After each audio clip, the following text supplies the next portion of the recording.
Oi, turma, do livro Palavras de Vida Eterna, Chico Xavier, com o Espírito Emmanuel, no ato de orar, no capítulo 166. Qual dentre vós é o homem que, se o filho lhe pede um pão, lhe dará uma pedra? Jesus. Um pai terrestre, conquanto às deficiências compreensíveis da condição humana, jamais oferece pedra ao filho que pede pão. Certamente que ele, examinando essa ou aquela solicitação, considerará os imperativos de tempo, circunstância, necessidade ou lugar. Se o filho é ainda criança, não lhe entrega dinamite para brincar, porque o menino formule a rogativa ensopando-se de lágrimas. Se o filho jaz perturbado, não lhe confere a direção da família pelo fato de recolher petitórios comoventes. Se o filho por várias vezes deixou a casa em ruína, por desperdício delituoso, não lhe restituirá de pronto o governo dos assuntos domésticos só pelo motivo de se ver rodeado de súplicas. E se o filho permanece atrasado no progresso escolar, não lhe autoriza regalos prolongados, unicamente porque lhe ouça enternecedores requerimentos. Em hipótese alguma, aniquilará as esperanças dos descendentes, mas, no interesse deles próprios, lhe concederá isso ou aquilo, consultando-lhes a conveniência e a segurança, até que se ergam ao nível da madureza, responsabilidade, merecimento e habilitação, suscetíveis de lhes assegurar a liberdade de pedir o que desejem. Isso acontece aos pais terrenos. Desse modo, se experimentas desconfiança e inquietação no ato de orar simplesmente porque choras e sofres, lembra-te da compaixão e do discernimento que já presidem o lar humano, e não descreias da perfeita e infinita misericórdia do Pai Celestial. No ato de orar, geralmente a gente faz pedidos, né? E assim como um filho faz pedido ao pai, e nem sempre ele é atendido, a gente espera a criança ter um pouco mais de maturidade, de responsabilidade para dar algum objeto, alguma matéria, né? Ninguém vai dar um filho um carro antes dele completar os 18 anos e fazer autoescola. Ninguém vai dar ao filho um videogame novo se ele não tem o mérito, né, de ganhar aquele videogame novo.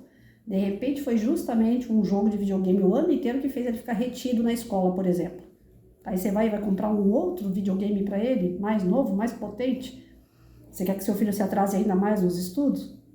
Então, como um bom pai dá, na medida de que a criança mostra a responsabilidade, a habilidade, o merecimento para receber o que pede, Deus também faz isso com a gente.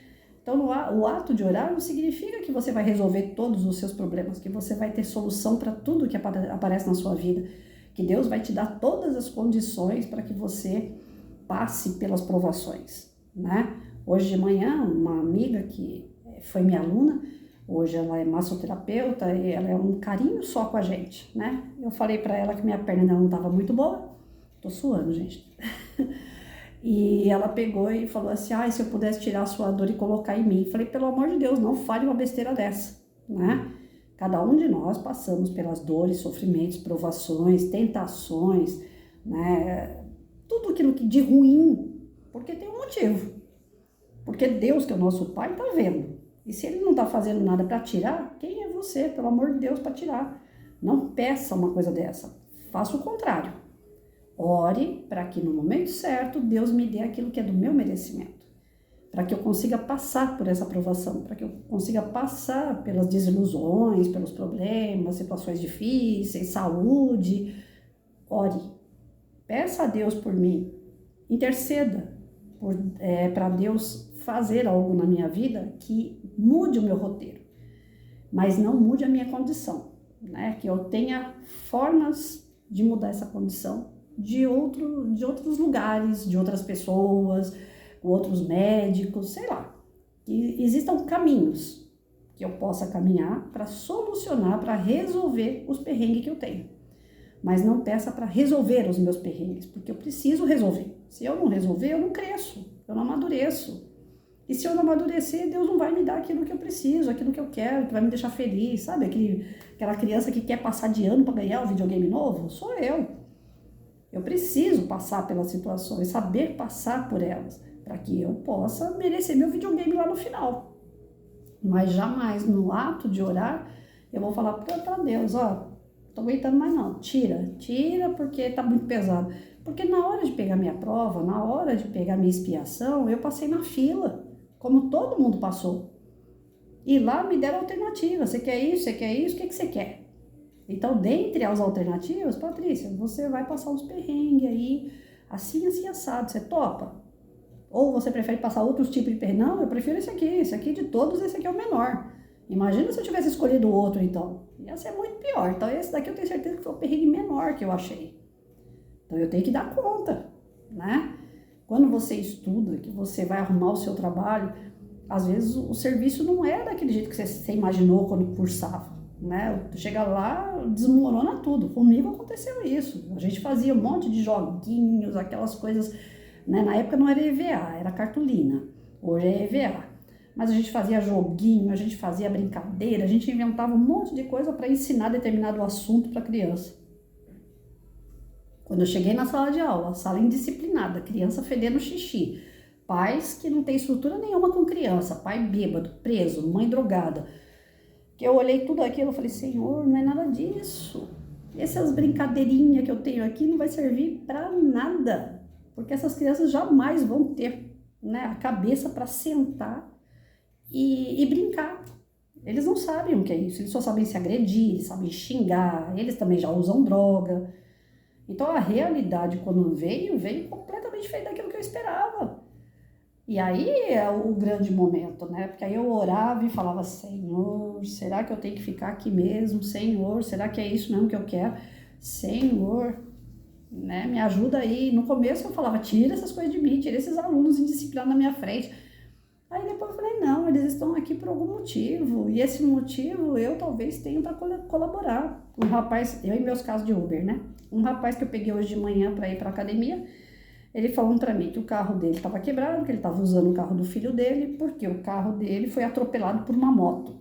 O rapaz da moto passa bem, mas não quer pagar o prejuízo, porque o rapaz da moto que estava na contramão e que voou em cima do carro dele, diz que o errado é o carro. Aí nesse impasse todo, ele falou assim, olha, eu sou da igreja, moça. Eu vou pro meu trabalho para a igreja, da igreja para minha casa. Eu vivo só para Deus e para minha família. Eu tô passando por um negócio desse que eu não tô entendendo por que eu tô passando. Aí, para um evangélico, não dá para você falar muita coisa assim de espírita, porque eles não acreditam, muitos deles não acreditam e não querem nem ouvir. Então não adiantava falar, pode ser de caso de reencarnação, pode ser um débito do passado, ele não ia querer compreender isso aí. Aí dentro da minha pequenez eu falei para ele assim, moço, não acontece nada à toa. De repente esse menino precisou cruzar o seu caminho dessa maneira estúpida para você, com todos esses valores e princípios que você tem, você ensinar a ele um outro caminho que ele desconhece. Tanto é que o senhor está falando o quê? Que na hora que bateu, em vez de ir lá para agressividade, que geralmente a gente fica, né, pé da vida, vai querer partir. Em vez de fazer isso, o que o senhor fez? O senhor foi lá dar sermão. Mesmo sabendo que talvez não vai adiantar nada, mas o seu ímpeto foi lá dar sermão. Menino, você está andando na contramão, você podia ter se matado uma pessoa, você está fazendo coisa errada, você pegou a moto do teu primo, você rezou uma ladainha danada no ouvido dele. Pode ser que naquele momento não sirva para nada, mas de repente foi a única pessoa na vida desse garoto que falou para ele, você está errado. Então, de repente, foi preciso acontecer um troço chato desse para que o senhor iluminasse a vida de alguém. Vai saber se o senhor não está salvando a vida desse menino. Então, vamos pensar dessa forma, que fica mais leve. Se a gente pensar que ele é um terrorista, que ele é um garoto sem noção, que ele não tem valor, não tem princípio, não tem família, e que é um rebelde, que é um delinquente, dá vontade de pegar ele pelo pescoço. E a nossa estadia na Terra não é para ser agressivo, é o contrário, é para tirar a agressividade da gente. Então vamos pensar que o senhor entrou na vida desse rapaz para ajudar, mesmo que o senhor se atrapalhe um pouquinho. Talvez dentro desse atrapalhar do senhor, o senhor está se unindo mais à família, o seu filho emprestou um carro para o senhor falou que o carro não podia nem entrar, agora o senhor já pode entrar no carro do seu filho. De repente está servindo para unir um pouquinho mais a família, né? De repente, uma situação como essa, um acaba puxando o outro, né? Na solidariedade, na empatia, e as coisas até melhoram na sua família, melhoram na família do garoto, né? Vamos pensar por esse lado. Aí ele falou, dona, não pensei nessas coisas não. Eu falei, olha, se fosse comigo, talvez eu não pensaria. Mas como é com o senhor, tá fácil de eu analisar, né? Porque a pimenta, quando arde no olho do outro, é fácil a gente analisar. Talvez, se fosse a minha vez, eu não ia ter uma cabeça assim tão fria, né? Tão voltada para as coisas de Deus. Talvez eu ia partir para a ignorância, eu não sei, a gente não se conhece. Né? Eu falo que eu não me conheço. Eu posso agir de maneira branda, tranquila, uma ovelhinha, um cordeirinho, como de repente sai de mim aquela Patrícia estourada. Eu não me conheço. Então eu falo que eu não posso ser seguida por causa disso. No mesmo passo que eu tô pensando em coisas boas, querendo fazer coisas boas, de repente dá uns 5 minutos da Patrícia, aí já viu. E esses 5 minutos é que eu tô tentando matar todo dia. Então eu falei pra ele, não vai por mim assim, que eu sou uma pessoa boa, iluminada, não, que eu não sou. Eu tô falando aquilo que meu coração tá pedindo pra eu falar pro senhor, né? E se ajudar, amém. Se não ajudar, o senhor me desculpa, né? Não tenho o direito a ficar me enfiando na vida de ninguém. Aí ele, não, a senhora tá certa, eu tenho que pensar dessa forma mesmo, eu sou um homem que vai pra igreja, eu tenho que pensar que as coisas, né, tem a vontade de Deus aí, tem alguma coisa aí que Deus quer me ensinar. Ai, glória, Senhor. Então tá bom.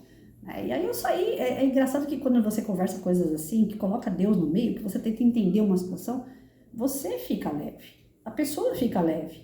É gostoso, gente, é uma coisa que não dá pra explicar.